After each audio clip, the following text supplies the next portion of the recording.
Okay, 3 ways you can spot pathological demand avoidance in children.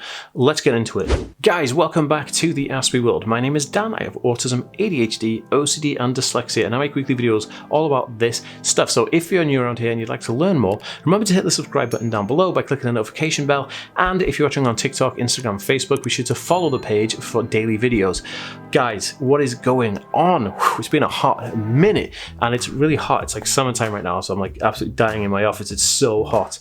Anyway, guys, good to see you again. And I just want to say, if you are interested in supporting the work I do here on the Aspie world, please visit patreon.com/the Aspie world. I'll put a link here on the screen and in the description.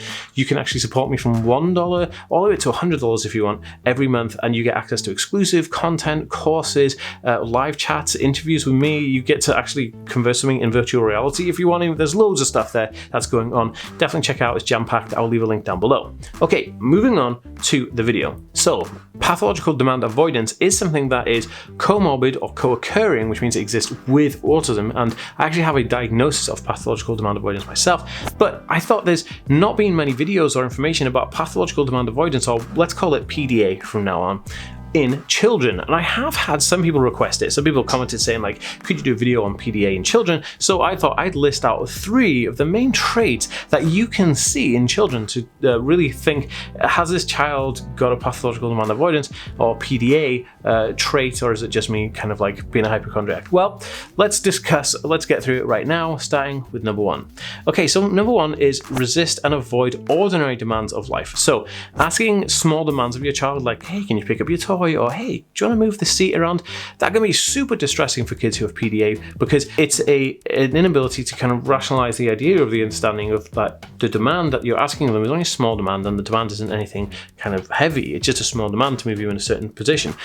But this is something that would really upset, rock, distress a kid on the autism spectrum, or a kid with PDA, and most of the time it's the same thing. So, you know, avoiding and resisting ordinary small demands in life. Okay, so number 2 is having excessive mood swings and impulsivity. Now, impulsivity actions like screaming or hitting or throwing something, even if what they seem to be doing is having a good time, you know, they could just be like, and then just like throw something and just completely just change, you know, like in that instance. This is a typical kind of trait of PDA, where you'll be having a great time and you say to them like, oh, you're doing really well, and they're like, no, and they like freak out and start screaming at you, and you're thinking, oh my goodness, because it's, again, from their perspective, it's a demand to perform a certain way, where if you give someone a reward, you say, hey, you're doing great, honey, and they go, no, stop it, don't tell me I'm doing great, because they believe that when you say they're doing great, then they have to say, oh, well, thank you so much. You know, there's demand to say something back. Super interesting, and also quite distressing. So it's kind of like really interesting to know the stuff, so you can see when they're not being toddlers or kids, you know, it's actually a condition that's coming through, not just typically a toddler or a kid, I mean.